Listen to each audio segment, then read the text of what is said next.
L'home vol ser confirmat en el seu ser per l'home i desitja la presència del ser de l'altre. Espera un sí que li permeti ser i només li pot arribar de persona a persona. Tots els pares van tenir una idea de com tractarien els seus fills abans d'arribar al món. Volien fer-ho bé. Però el que al principi semblava senzill es va anar fent més complex. I molts pares es pregunten: estaré fent bé les coses? Què fer? Castigar? Discutir? Ignorar? El que volen per ells, pels seus fills, és tot el positiu de la vida, però com ajudar-los a aconseguir-ho?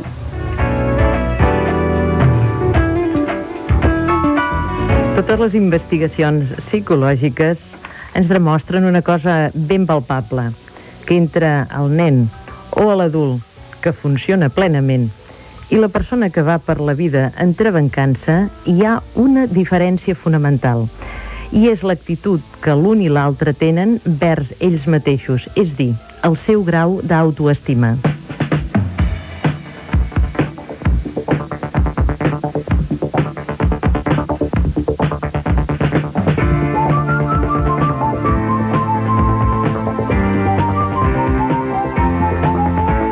Benvinguts. Amb aquestes paraules comença el Bulevard del Diumenge a Catalunya Ràdio.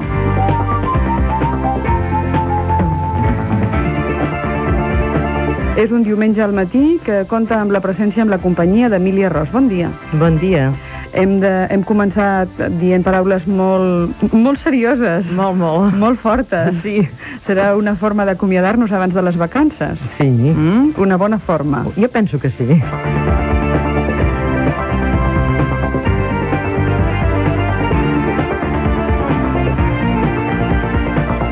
Com cada diumenge que ens acompanya la psicòloga Emília Ros, oferim els telèfons de Catalunya Ràdio 201 7474. Recordeu que si ens escolteu des de les comarques de Tarragona, Girona o Lleida, cal marcar al davant el prefix 93. Hey, please, a parc aquàtic, Aquadiver? Aquadiver? El que té piscina, dones, tobogans i pistes toves? Yes, Aquadiver! Aquadiver té jardí, restaurant, zona infantil i és molt fàcil de trobar-ho al costat de Platja d'Aro. Yes, però com s'hi va? La família i jo hi anem. Follow me i arribaré. Si vols passar un estiu divertit, vine i mulla't. Aquadiver!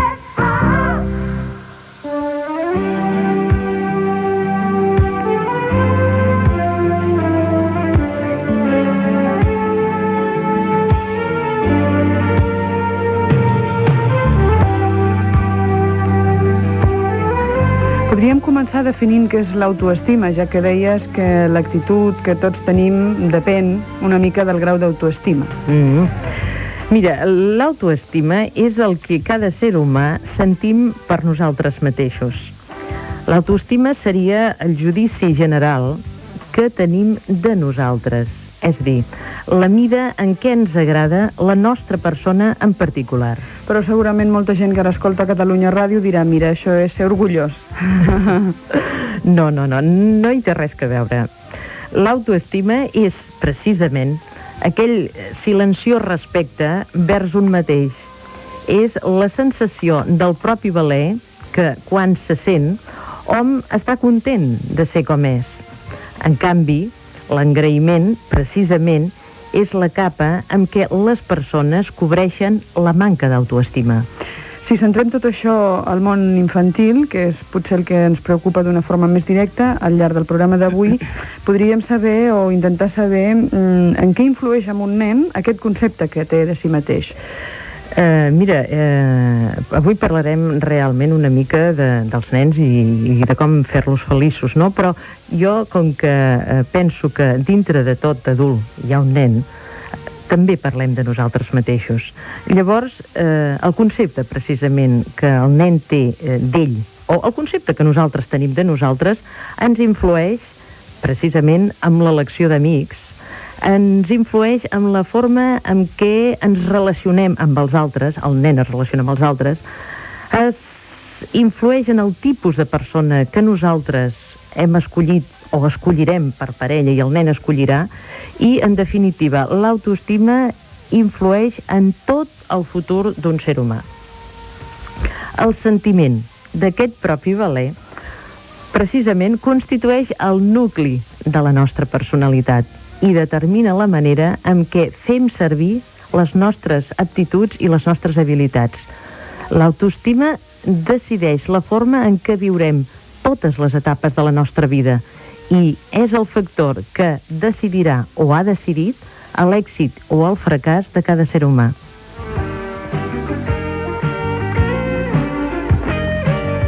Aquest matí la psicòloga Emília Rosa ens donarà unes indicacions per ajudar-nos a saber decidir, sobretot, com fer feliços els nostres fills.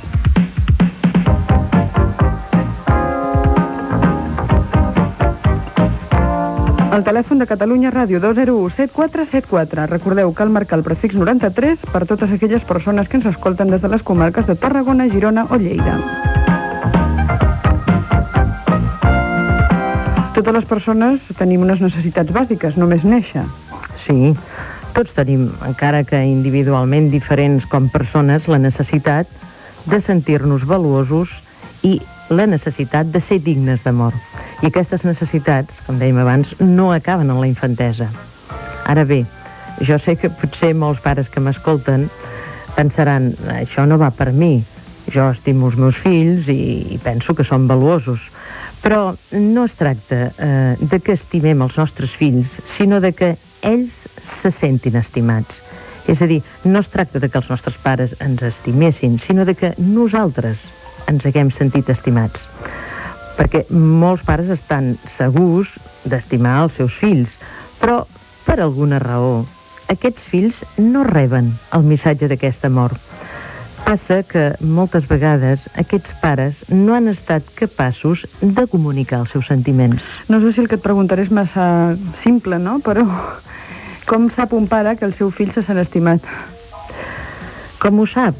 Doncs si el fill se'n sent d'estimat. Res més que això. Ah, però el pare com ho sap? Com aquesta criatura expressa aquest sentiment de contacte amb aquest sentiment que rep del pare, o que teòricament està rebent del pare? Amb lo content que està d'ell mateix, precisament. Llavors, el que afecta el desenvolupament d'un nen, què és? Mira, doncs, una cosa molt curiosa, i és que ni la fortuna de la família, ni l'educació, ni el lloc on es viu, ni la classe social, ni la feina del pare, ni depèn del fet que la mare estigui sempre a casa. L'autoestima que el nen es té a si mateix, depèn de la qualitat de les relacions del nen amb els que l'envolten. És dir, depèn del clima psicològic en què aquest nen li toqui viure. Llavors, com ho han de fer els pares per ajudar els seus fills a ser feliços, Emília? Doncs mira, és ben senzill. Se'ls ha d'ajudar a desenvolupar uns nivells molt alts d'autoestima.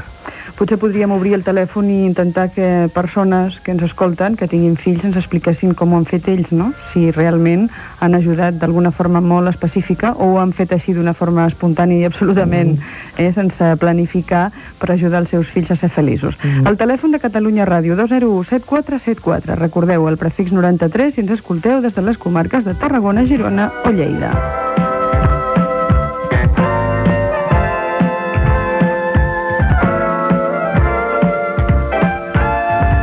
S'ajuda els fills a desenvolupar aquests nivells d'autoestima als quals tu feies referència?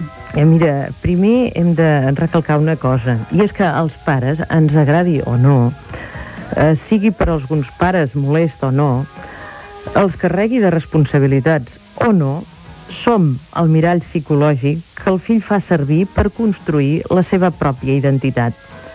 La personalitat conscient nostra no és instintiva.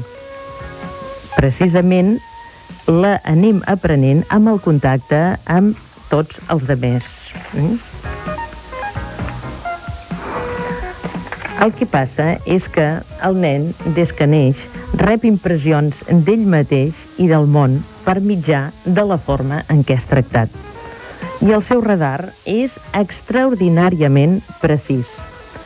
El tipus d'atenció, els somriures, les abraçades, les cançons, les converses, la manera de jugar amb ell o de passar d'ell, posen el petit en el camí de l'autoestima o no.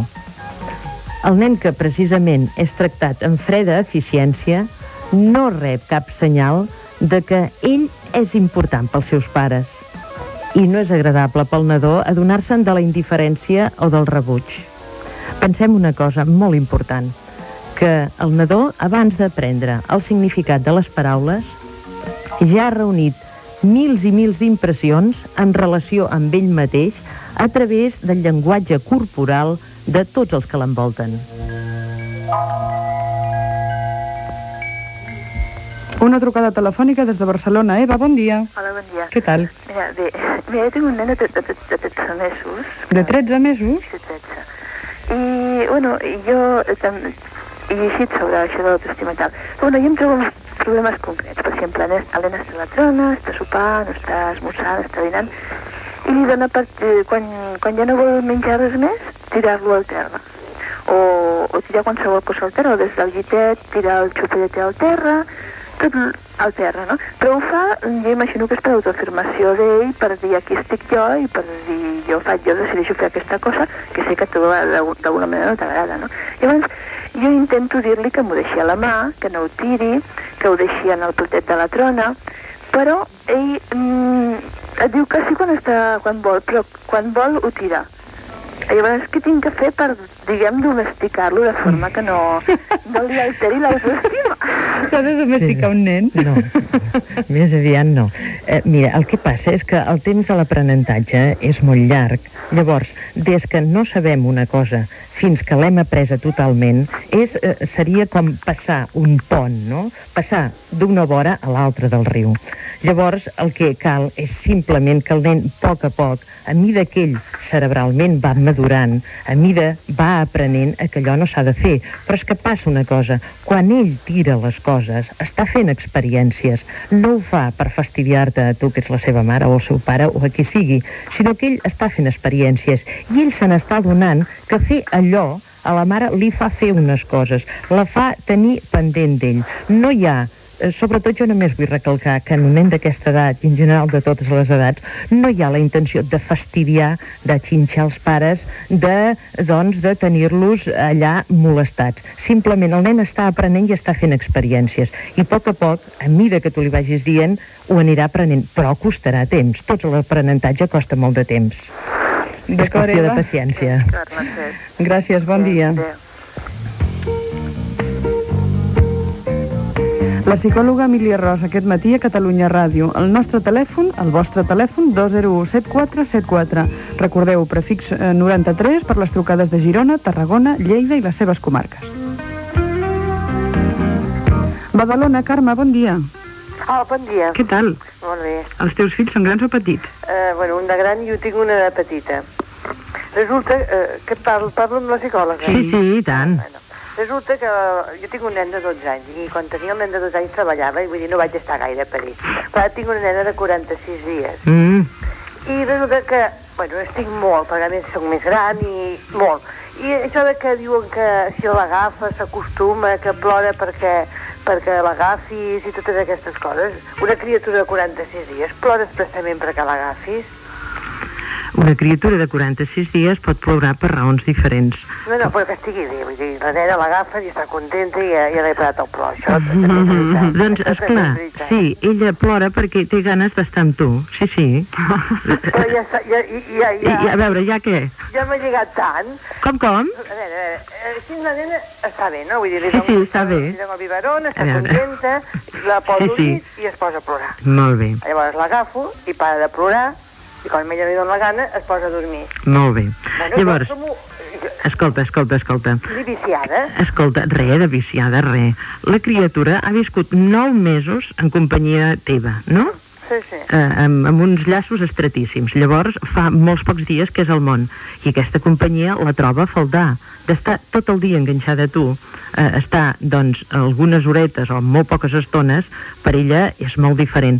A part, vaig a dir-te una cosa, ells tenen com nosaltres necessitat de companyia més que nosaltres, perquè els grans, per exemple, tu, quan se'n va el teu marit, doncs pots pensar en ell i pots dir, doncs, bueno, ell vindrà, o potser suposem que a un se li va la parella de viatge i el troba a faltar, però pensa, bé, vindrà, i si no mira una foto, i si no llegeix una carta, pensa en ell. La criatura no pot pensar totes aquestes coses.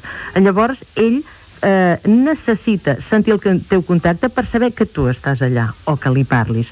Ells necessiten més que nosaltres la companyia, perquè dic, nosaltres quan estem sols podem pensar en coses que ens en facin de companyia. Mentre ells estan sols, i per ell estar en una habitació que tu no hi ets, amb els pocs temps que té, és estar sol, no té res en què pensar. Quan ell sent que tu estàs amb ell, llavors se sent acompanyat.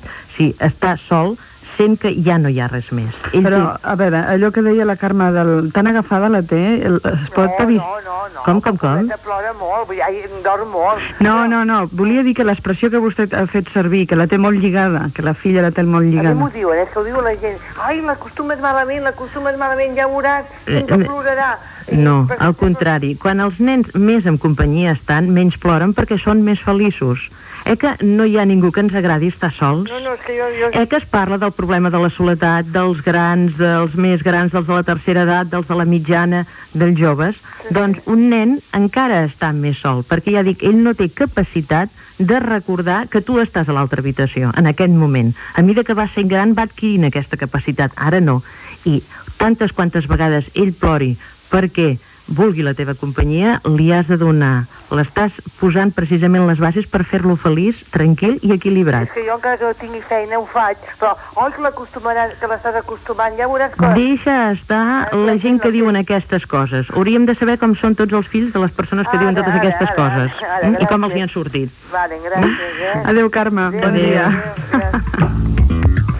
Home, suposo que en el fons deu espantar una mica el pensar que això es pot allargar anys i anys, no? O no, o el nen quan rep, diguéssim, la dosi que necessita d'afecte i de companyia ja para de demanar-la constantment. Exactament. És més, mira, passa una cosa molt interessant, i és que de vegades aquests adults que tenen aquests problemes d'enganxament amb la parella, de que no poden passar ni 10 minuts sense la parella, són persones que de petits no han tingut tota la companyia que necessitaven. Llavors constantment la van buscant a través de la parella, siguin homes o siguin dones. Doncs ja ho sabeu, una forma de fer feliços els fills, com recomana l'Emília Ros, agafar-los cada cop que plorin.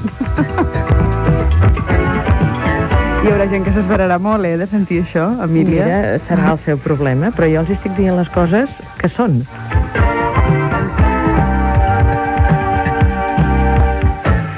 Catalunya Ràdio, bon dia, Girona. Carme? Carme? Bon dia. Hola, què tal? Que lluny. I vostè què tal? Fills grans o petits? Jo en tinc de grans i de petits. Que lluny se sent. I què? Són feliços o no? Vostè què en pensa? Sí, jo et volia parlar de com penso jo que s'ha de fer per fer-los feliços. Endavant. No? Digui. I el més important és estimar-te tu mateix. Exactament. Després penso que és molt important ser conseqüent amb la teva pròpia vida i estimar-te-la, la vida, i disfrutar-la plenament. Aleshores els nanos això també ho aprenen amb la teva experiència i no s'ha de fer-ho. Clar. Em sents? Sí, molt lluny, però sí que la sentim. Després també penso que és molt important riure la vida i plorar la vida Exactament. amb els nanos al costat. Exactament. També penso que és molt important la relació amb les persones que tu convius que sigui sincera davant dels nanos. Sí. Res més. Déu-n'hi-do, senyora, ens ha donat tota la filosofia, Sí, quasi tot el programa ens ha donat. Gràcies. Carme, Moltes gràcies a vostè. Bon dia. Escolta, si tothom ho tingués tan clar, no? Sí. És fantàstica, la Carme. Sí. Sí, molt bé. I l'Assumpta de Vic, bon dia. Hola, bon dia. Què tal? Molt bé. Jo no tinc tan clar com la Carme, per això. A veure, què passa? Precisament tinc dubtes amb l'educació d'un nen de 8 anys que tinc i que té molta autoestima d'ell mateix. A veure. Llavors- Doni'm un petit exemple d'això que en diu autoestima d'ell mateix. Ell es creu i vol i ho aconsegueix ser el primer sempre. Ja és el primer ell? Dir-se de les coses sempre se'n surt. Mm. Llavors té un caràcter molt fort i penso que la vida li portarà molts desenganys, vull dir que no tot és sortir-se'n. Aquest nen té algun germà? No, És fill únic? sí. Esclar, pensi una mica que d'alguna manera quan un nen té germans l'ajuda primer a comparar-se i a saber compartir amb els altres. Llavors, esclar, ell és únic, no? Sí, sí. I ell rep això de vostès, bueno, que és extraordinari, i potser n'és extraordinari. El que li aniria molt bé a aquest nano, doncs, és precisament molta companyia amb altres nens, no? On pugui haver-hi rivalitat i ell pugui veure nens diferents i pugui veure que, bueno, que ell no tot és perfecte. Ja, no, precisament ja la té, fa moltes activitats i sí, vull dir, conviu amb altres nens contínuament. A part de que no tingui germà, però sí que conviu amb altres nens. I aconsegueix estar pel davant dels altres, també, Sí, llavors, bueno, el problema està que a l'hora del joc, si és un joc que ell perd, doncs no ho accepta. I costa moltíssim acceptar-ho. Diria més un problema una mica d'estructura familiar, en el sentit de que hi ha això, no hi ha rivalitat, i llavors per això li costa perdre, probablement perquè a més tothom, i és molt normal i molt lògic, ha estat pendent d'ell, no? Ja.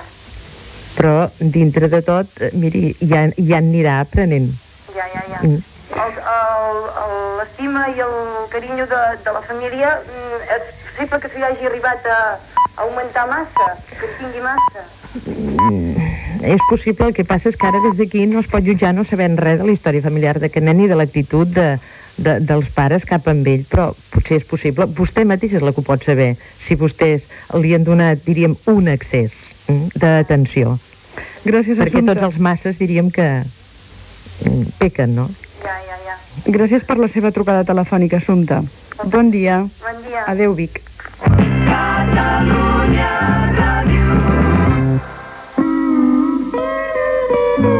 Aquest estiu, guanyi la mar de premis jugant a la Loto Ràpid de l'Est. Busqui un número igual al del veler campió i guanyi 3 milions. Loto Ràpid de l'Est, la mar de premis, la mar de ràpids.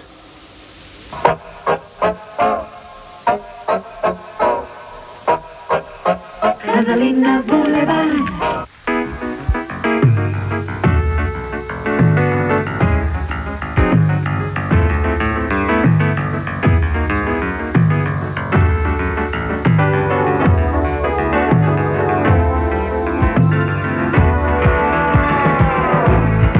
Aquest matí, a la primera hora del Boulevard de Catalunya Ràdio, del Boulevard del diumenge, estem parlant de com fer feliços els nens. Contem amb la companyia de la psicòloga Emília Ros.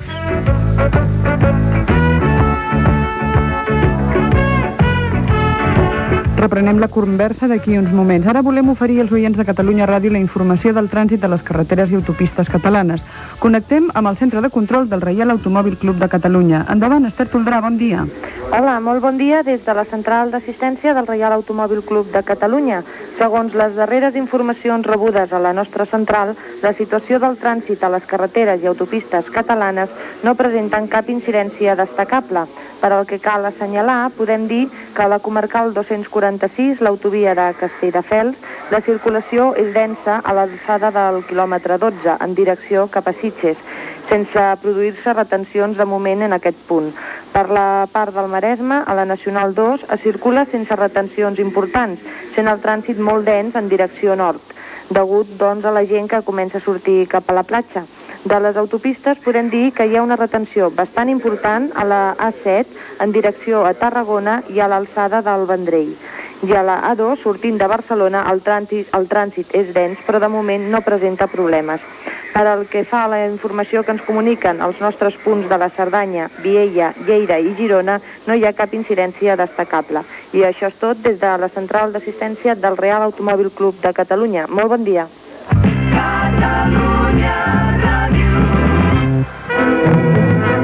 Se'n va de vacances? Ja hi és? Regal Insurance Club pot assegurar-li el cotxe sense que vostè s'hagi de preocupar de res. És molt fàcil. Truqui al 900 30 30 30. Tindrà el millor servei i un estalvi important a l'assegurança. Recordi, 900 30 30 30 i bones vacances.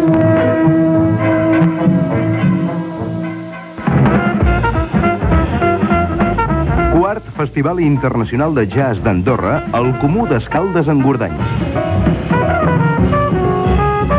Avui, a 11:15 de la nit, actuacions de Wynton Marsalis Quintet i Michael Camilo Trio. I totes les tardes, jazz al carrer a la plaça Coprínceps. Venda d'entrades, Comú d'Escaldes en Gordany. Quart Festival Internacional de Jazz d'Andorra.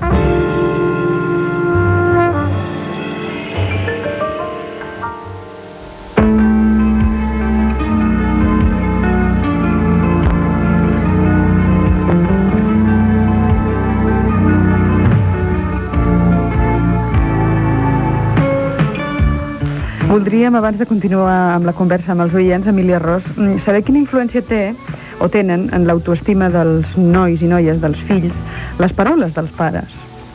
Sí, les paraules que, com dèiem abans, el nen ja rep missatges a través de les actituds dels pares, però quan ell entén les paraules, el nen que sent masses vegades al passar del temps allò de aquest nen és impossible, que és pesat, bueno, i ara què vols, no? Sempre estàs preguntant. Deixa'm tranquil, no m'amoïnis, mira que ets dolent, no? I totes aquestes, diríem, lletanies personals i familiars que s'estilen a cada casa, malauradament, això és molt dolent, perquè penseu una cosa, que les paraules dels pares tenen un gran poder, no un gran poder, tenen tot el poder, i el nen creu que si diuen d'ell tot això, ell és tot això, i per tant ell no val res i no es pot estimar. I els demés?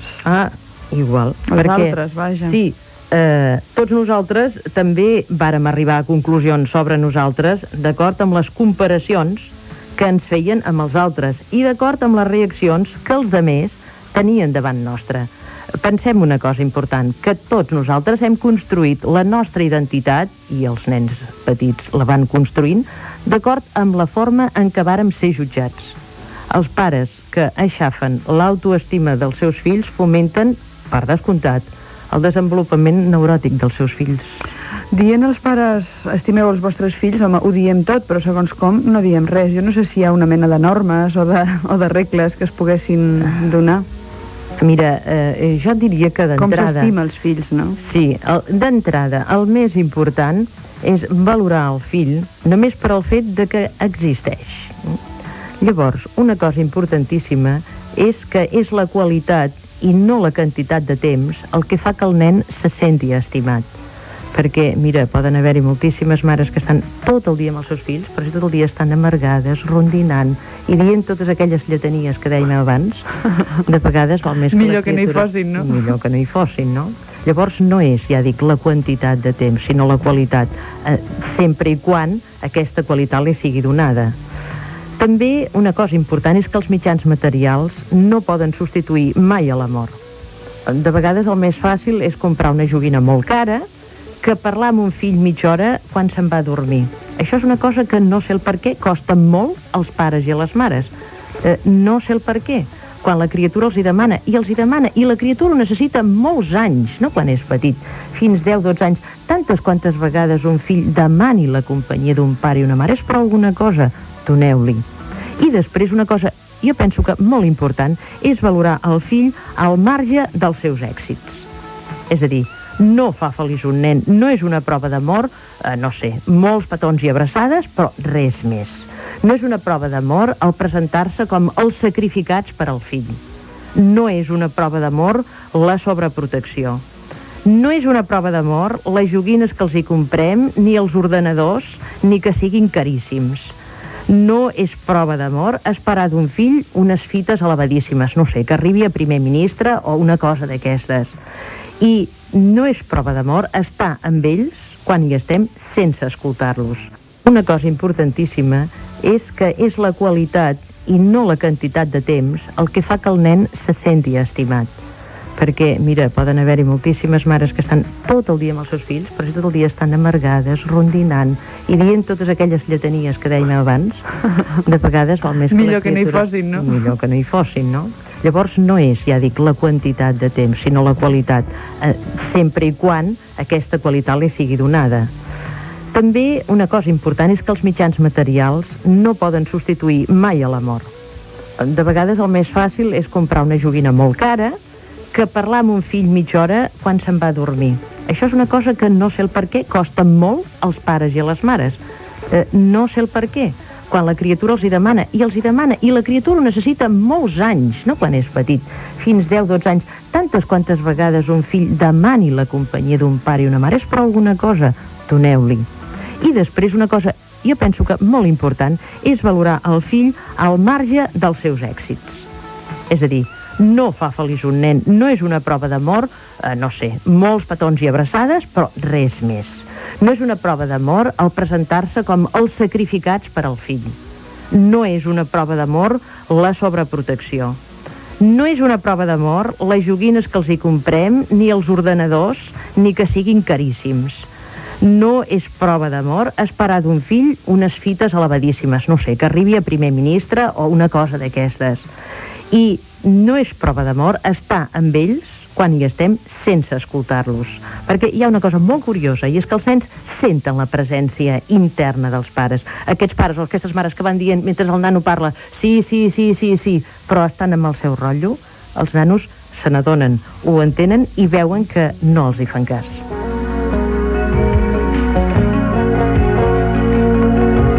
Si voleu parlar amb la psicòloga Emília Ros, si voleu consultar alguna qüestió o si voleu explicar la vostra experiència en relació a la felicitat dels vostres fills, el telèfon de Catalunya Ràdio és a la vostra disposició. 201 7474, amb el prefix 93 per les trucades de les comarques de Girona, Tarragona i Lleida. La Lluïsa de Manresa, bon dia. Què tal? Molt bé, i vosaltres? Doncs miri, esperant a veure què ens explica.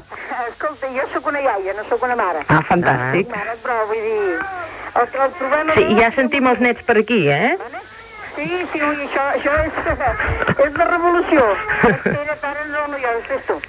Aquest nen fa, per causa sa mare de treballar, fa 6 o 7 mesos que el tinc jo. Com? Però sempre el té vostè? Sí, nit i dia. I per què? La mare treballa fora? La seva mare treballa tot el dia en un restaurant, només del matí al vespre. Sí, però viu amb vostè també, la mare? La mare viu amb vostè? No, ella va dormir a casa seva. Ja. Però només ve aquí a menjar i a veure el nen i això. El que passa amb aquest nano és que quan el vaig agafar jo, que ja dic fa 6 mesos o així... Quants anys té el nen? El nen té 20 mesos. Quan? 20 mesos. I fa 6 mesos que vostè el va agafar. Llavors el tenia jo al meu quarto amb un llitet petit, dormint allà al meu costat. I al matí, quan es despertava, mira, saltava al llit i es ficava amb mi. Però ja a punt de llevar-se.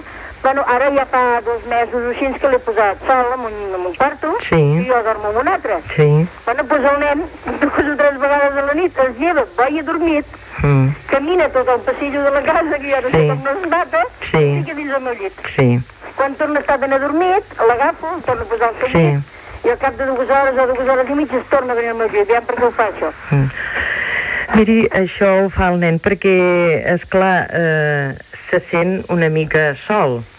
I llavors el que hauria de fer, o hauria d'intentar vostè, quan el nen ve, és vostè agafar-lo i abans que ell s'hagi dormit, tornar-lo a portar al seu llitet i vostè fer-li companyia allà al costat fins que ell s'adormi. Sí, ja ho he provat, això també ja. I el deixo ben adormit, al seu llit està dormint, no?, completament. El toco, el tapo, no es belluga. Però quan jo torno a ser al llit, torno a venir. Miri, passa una cosa, que aquest nen, pel que veig, va ser separat de la mare als 14 mesos, no? Sí, una cosa així. I aquesta separació, en aquest temps, quan els nens són tan petits, és molt traumàtica pels nens. I aquest... Dic, ai senyor. I el que passa és que, precisament, és el que dèiem abans, quan més petits són les criatures, menys poden defensar-se de la soledat. I llavors el que passa és que aquest nen està com, diríem, molt angoixat perquè pensa que el deixaran. Té la por al cos de que quedi abandonat, de que quedi deixat en una habitació i que se'n vagi, perquè pensi una cosa, que una criatura no pot entendre, com vostè entén, el per què, doncs, la seva mare no veu la seva mare o la veu molt poc, etc. El que haurien de fer vostès és explicar-li tot això al nen. Jo no sé si li han explicat o no. Sí, bé, li explico tant, li explico. És una criatura, pot ser que sigui veritat això que diu, però és una criatura completament oberta, feliç, alegre. Sí, però no vol dir que no tingui aquest recel a dintre. Miri, els nens, quan són molt petits, quan pateixen, quan estan angoixats, no ho ensenyen, no ho denoten. Ells van fent com la seva vida normal, però per dir d'alguna manera la processó va per dintre. I llavors al vespre, que és quan molts adults també tenen por. El nen té alguna llum encesa? Sí, li deixo un llum encès. li deixa el llum encès. Miri, és qüestió de molta paciència fins que aquest nen sàpiga que realment no el van a deixar, no el van a abandonar, i li han de donar, doncs, com moltes proves de que estan amb ell. Però és molt normal que faci això, aquesta criatura, Lo anormal seria que no hagués fet cap reacció amb aquesta separació que va fer de la seva mare. Però, bueno, és que mentre va dormir al seu llitet al meu quarto... Esclar, perquè estava acompanyat, esclar, perquè estava acompanyat. Tota la vida havia dormit tota la nit. I ara el cas és que jo penso que es lleva dormit i tot. Sí, perquè... I més fa que tocar el meu llit... Tant és l'angoixa que aquesta criatura té. Senyora, hi ha projectes immediats perquè la seva filla torni a recuperar? No hi ha possibilitat, no, perquè té de treballar i de feina no se'n troba per triar. Ja. D'acord, doncs gràcies i esperem... Sí, ella ve al vespre, però el resto del dia el tinc jo. Doncs esperem que molt aviat ho pugui solucionar, Lluïsa. Moltes gràcies. Bon dia.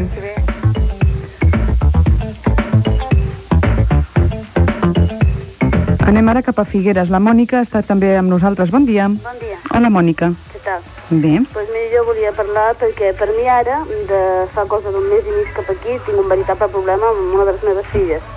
Tinc dues nenes, una que m'ha fet 7 anys, l'altra que em farà, si Déu vol, el dimecres 6. I és amb aquesta petita que tinc el problema. Fins ara havia sigut una nena feliç, sense cap mena de zelos amb sa germana, ni l'altra gran tampoc en té. Les havia criat des porten 14 mesos molt bé, però ara fa cosa de 15 dies abans que acabés el col·legi, doncs la nena em va fer un canvi molt gran. No volia anar a col·legi, s'ha posat gelosa de sa germana. El problema jo crec que ve que hi ha una amigueta seva al col·legi que se l'estima molt i sempre estan juntes, i jo crec que deu amb els ulls d'aquesta amigueta. Total, que la nena aquesta ha d'anar a classes de logopeda i la meva filla té por de quedar-se sola al col·legi i no es queda pas sola perquè hi ha 40 nens amb ella i tot el col·legi ple, però la nena està obsessionada amb això. Vaig parlar amb la psicòloga de col·legi perquè la nena agafava rabietes, això 15 dies abans d'acabar l'escola.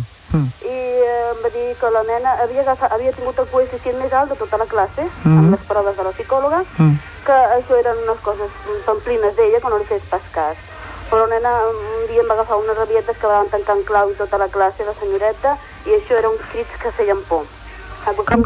Què diu, que la van tancar en clau? Bueno, en plien de la classe jo vaig quedar amb ella i llavors vaig sortir, i la senyoreta, perquè ella no sortia darrere meu, perquè s'agafava, doncs va tancar la classe en clau perquè no sortís, no? Però donava uns cops a la porta i uns crits que semblava que l'estiguessin matant. I tots els nens de la classe estaven quietets mirant-la, com si passés alguna cosa gros. Llavors em va dir una senyora, diu, el millor és que aquesta nena està falta de vitamines, té una mica de depressió. Llavors vaig parlar amb la doctora i vaig explicar tots els problemes, perquè a casa meu, el que vostè ha explicat abans, que si parlem amb els fills, el meu home i jo estimem molt les nostres nenes i tenim unes converses molt llargues amb elles. De fet, la gent em diu que són unes nenes massa espavilades per l'edat que tenen, no? Perquè parlem molt amb elles. I aquest problema l'hem tractat amb aquesta petita meva, hores i hores parlant amb ella. Per què tens això? És que no quiero ir al col·legi. Per què? És que és un rotllo. Per què? Fill meu, mira, has d'anar, perquè has d'aprendre. No, la mama m'ensenya en casa, diu. És dir que, però això ha sigut 15 dies abans d'acabar el col·legi. És ara que, bueno, vaig anar a la doctora em va dir, diu, si et quedes més tranquil·la, jo et donaré unes vitamines i un xarop que és per als canvis bruscos de les criatures. Sí, però ara la nena en aquest moment va a l'escola o no? No, està de vacances. Està de vacances. Ara parlo de vegades amb ella, perquè mama, ensenya'm a llegir, l'ensenyo a llegir, i me diu, li dic, ai, carinyo, quan vagis a col·legi d'ara, diu, seràs la que més sabràs de llegir, més que ninguna. I de moment somriu, i als 2 o 3 minuts ve cap a mi i me diu, jo no vull anar al col·legi, plorant, amb un sentiment i amb una desesperació que de veritat li dic que jo tinc un problema. I aquesta amigueta, no hi ha possibilitat de que es puguin veure? Sí, es veuen ara durant les vacances, van a la piscina i tot, i juguen. Però la nena jo crec que està obsessionada amb ella. Ella sap que ara quan torni al col·legi aquesta nena ha de tornar a anar a la logopeda, no? Però el pitjor d'això és que la nena no deixa la classe, perquè quan va a la logopeda són hores després de classe. Així és que jo no sé l'obsessió que ha agafat aquesta filla meva, també ara està gelosa de ser germana. O sigui, en un mes i mig m'ha donat un canvi que jo estic desesperada, de veritat li dic, perquè per mi jo la veig patir, i jo pateixo també. Me diuen, no li facis cas, quan menys cosa li facis pitjor. Jo no sé què fer, de veritat, Miri, aquí, això, escoltant-la un moment, és molt difícil fer-se'n càrrec de la situació i el que hi ha al darrere. Evidentment, alguna cosa està causant això. jo no sé quin en aquest moment, però jo sí que d'alguna manera li aconsellaria que la portés a algun psicòleg perquè li pogués fer una exploració a veure quin problema, potser és una cosa de tipus inconscient. Aquesta nena té 6 anys, ha dit, no? Sí, ara el dimecres m'estarà, si Déu vol. És a dir, de vegades les coses no estan relacionades amb el que veiem, sinó amb coses que hi ha per sota, i que la nena tampoc no sap, i que vostè no pot detectar. Potser estan relacionades amb coses inconscients d'ella. I sí que jo, si vostè ho creu convenient, que li poguéssim fer una exploració una mica en profunditat per veure inconscientment què està passant amb aquesta nena, perquè no crec que sigui tot això, és a dir, tot això és com el detonant, però hi ha alguna cosa aquí sota, no? Jo pateixo ara per les Esclar. jornades de setembre, perquè és que, sí, jo aquests 15 Intentin fer això, una batalla amb ella. Poc puc donar-li jo ara una solució d'una manera tan ràpida en aquest moment, perquè s'han de veure tot el que hi ha al voltant. Esperem que pugui solucionar el problema, Mònica, i a veure si un professional l'ajuda a solucionar-lo.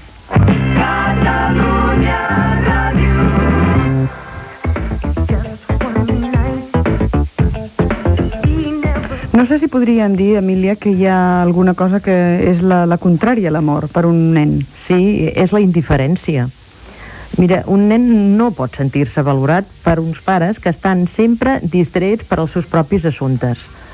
Jo penso que masses pares i masses mares tenen masses treballs per acabar, masses horaris que complir, masses cotxes i masses negocis per atendre, masses rentats i masses planxats, i de vegades masses cites i classes i reunions fins massa tard.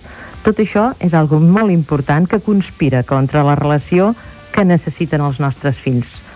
Jo penso que els pares i mares s'haurien de fer una pregunta molt important, i és: a què donen prioritat? Si a les coses, als negocis, o als éssers humans que són els seus fills? A mi em va fer gràcia una nena que un dia em va definir els avis com: són aquelles persones que tenen temps d'estar amb els nens. I una nena una vegada em va dir, tenia una mare doncs, que això ho entenia bastant bé, i cada setmana parlaven una hora les dues, no? A soles i era per ella. I aquesta nena em deia que aquesta era la seva hora favorita. Esclar. I la base de la felicitat o de la seguretat d'un nen, podríem establir-la? És a dir, podríem dir quina és? Sí, i és ben senzilla. És la confiança. I això és molt fàcil de construir-ho, des que el nen neix. D'entrada, una cosa important i és: faci saber als pares i les mares que m'escolten el seu fill quan marxa, a on marxa i quan tornarà. I això des que és ben petit. Com em deia aquella senyora de la nena dels 46 dies, que si ja tenia ganes d'estar amb ella, i tant. La criatura té sentiments des que neix, i les coses, facin la gent mitja riall o no, els nens les entenen des que neixen. Una altra cosa important: quan un nen hagi de viure una situació diferent, que, no sé, anar a una escola diferent, portar-lo al metge o portar-lo al dentista, no l'enganyi mai, mai. Expliqui-li, això sí, amb tranquil·litat, el que passarà, el que li faran, però el que passa és que moltes vegades aquestes situacions ens angoixen els pares, i llavors som nosaltres els que els hi transmetem aquesta angoixa, i els nens es comencen a angoixar. No enganyar-lo mai davant d'una situació nova. Després, si un nen s'ha de portar massa petit a la guarderia, se l'ha de preparar abans sempre. Se li ha d'explicar, sigui quina sigui la seva edat, repeteixo, doncs que se l'ha de dur a la guarderia. La pena que té la mare per deixar-lo, però que això no vol dir que no tornarà, sinó que ella l'estima molt. Això no vol dir que no l'estima, que ella tornarà i que el recollirà. Però al nen se li ha d'explicar tot això. I una altra cosa molt important: no prometi mai a un fill allò que no pugui complir. No li digueu mai mentides a un fill perquè no plori. És allò de dir, no, la mare no se n'ha anat, i la mare doncs se n'ha anat perquè havia d'anar a treballar o perquè, jo què sé, o perquè anava al cinema, és igual. Sí, la mare se n'ha anat perquè ha d'anar a treballar o perquè té necessitat d'anar al cinema i de distreure's, etc etc. Però no digueu-li mai mentides perquè no plori. És millor que plori, això és importantíssim, a que us perdi la confiança. Manresa, bon dia. Teresa? Teresa, sí, hola, què tal? Sí, bé, gràcies a Déu. Té fills o filles, vostè? Jo ja els tinc grans. Ah. N'he tingut 3, però ha fet una resumició molt bona, senyora. Ai, sí. Perquè hi ha llocs que no es poden dir, ai, això no ho facis i que ets dolent. No ho havia fet mai, jo. Mai, senyora. Ha fet una resumició molt bona, molt, m'ha agradat molt. I els seus fills serà que són grans, són feliços o què? Sí, senyora, sí, el gran té 30 anys. Ah, molt bé. La segona 27 i un altre de 20. Doncs així, si han sigut uns nois feliços, seran uns pares feliços. Són molt feliços, tots tres. En tinc dos de casats, i el petit que no, però s'estimen molt.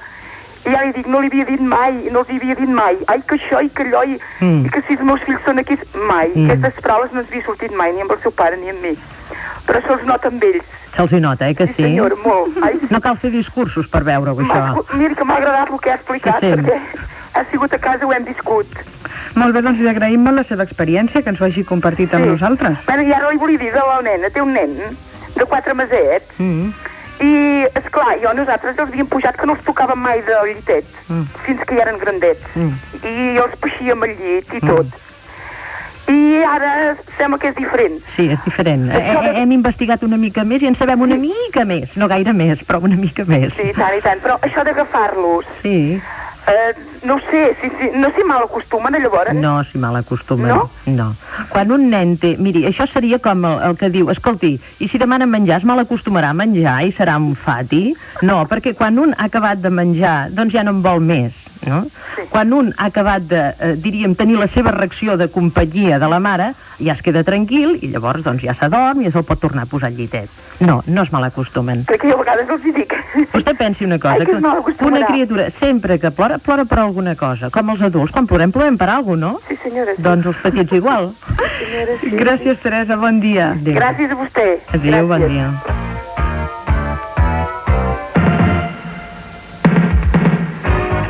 Sabadell, Maria, bon dia. Bon dia. Què tal? Mira, tinc una nena ara té 17 mesos. I la té per aquí, La té per aquí al darrere, Sí, per aquí està. I des de los 3 mesos que la vaig deixar amb la meva mare. Sí. I bueno, ara ja té 17 mesos i la vull portar a la guarderia. Perquè està amb la iaia que li deixa fer-ho tot i bueno, aquí no podem dominar-la ara. I bueno, agafa unes rabietes, no vol menjar, tot me lo treu, jo ja no sé què fer, què donar-li. Vostè treballa? Sí, treballo. La deixo, bueno, el meu marit la deixa a les 8 i jo l'agafo a les 3 de la tarda. Sí. Està 7 hores amb ella. I claro, la meva mare diu que se li té que deixar fer-ho tot, perquè si no està... té por i dic no, és al contrari. Si no li dius res, pues la nena fa de tot i bueno, se posa nerviosa. Sí. I quina era la seva consulta, senyora? Quin era el seu problema? El meu problema és que tinc fe amb la nena, perquè jo no sé què fer. Quan la porti a la guarderia canviarà. Miri, el que ha de fer és que si li ha de dur a la guarderia li ha d'explicar això abans. Sí. Li ha d'explicar ben explicat que la portarà a la guarderia, que la deixarà allà... Jo no la deixaré, clar, serà el meu marit. Bé, que la deixarà el seu pare, que vostè l'anirà a recollir, però li ha d'explicar ben explicat i diverses vegades abans de dur-la. L'ha de preparar d'aquesta manera. Sí, perquè ara està amb la iaia terrible, a mi no volia ni anar així. Clar, és que la iaia li ha fet de mare, no? Sí, clar, ella ja se passa, no? La mima de massa i deixa fer-ho tot. I que li digui alguna cosa, això no lo faci, se me posa a plorar i bueno... D'acord, Maria, doncs esperem que pugui solucionar aquesta qüestió. Sabadell, bon dia.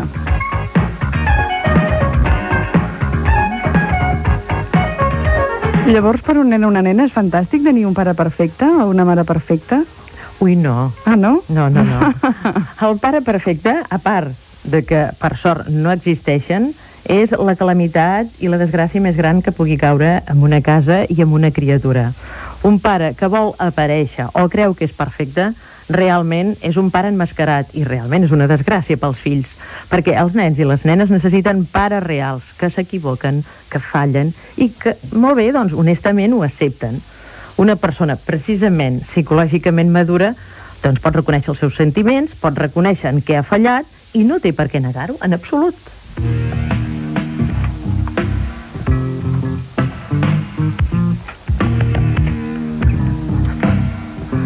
Hem d'acomiadar la psicòloga Emília Ros perquè les vacances arriben fins i tot per les psicòlogues, no? Oh, i tant. Jo no sé com ens vols dir adeu, suposo que d'alguna forma original. Mira, jo us volia dir adeu, i a part, gràcies per haver-nos escoltat a tots, els que heu estat d'acord i els que heu estat en desacord, els que ens heu encoratjat, els que ens heu escrit, els que ens heu parlat, i jo us voldria dir adeu no en paraules meves, sinó en paraules dels poetes, que les saben dir més bé que els que no en som. I us llegiré un petit poema que és d'un poeta àrab que es diu Khalil Gibran i que es titula i que us resumeix tot el que hem vingut dient aquí, els teus fills.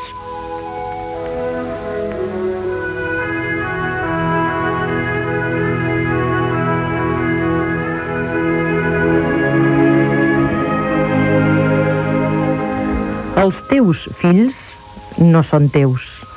Són fills i filles de la vida desitjosa d'ella mateixa. No venen de tu, sinó a través teu, i encara que estan amb tu, no et pertanyen.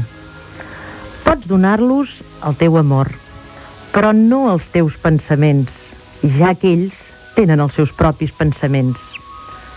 Pots abrigar els seus cossos, però no les seves ànimes, perquè elles viuen en la casa del demà, que tu no pots visitar ni tan sols en somnis. Pots esforçar-te a ser un d'ells, però no procuris fer-los semblants a tu, perquè la vida no retrocedeix ni es para a l'ahir. Tu ets l'arc, des d'on els teus fills com sagetes vives són llançats. Deixa que la inclinació de la teva mà d'arquer sigui per la seva felicitat.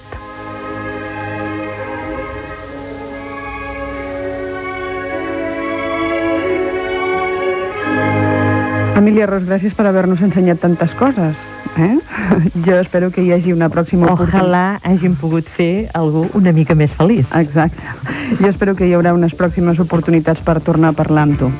Bones vacances, bon estiu, que descansis força i bé que tu també n'aprenguis moltes coses més. Sempre. Gràcies. L'Emília Ros comença ja les seves vacances i la resta de l'equip les començarà molt aviat, quan acabi el mes de juliol. Però Catalunya Ràdio, evidentment, no fa vacances i sempre a les 24 hores del dia continuarà amb vosaltres amb nous programes i noves coses per explicar.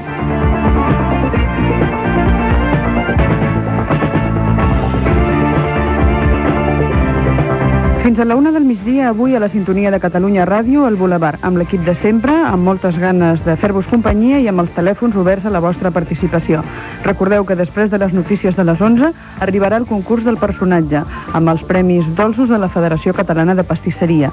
I, a més, avui tindrem l'oportunitat de parlar i de conèixer una mica el funcionament de la Banda Municipal de Barcelona. El seu director, l'Albert Argudo, ens acompanyarà.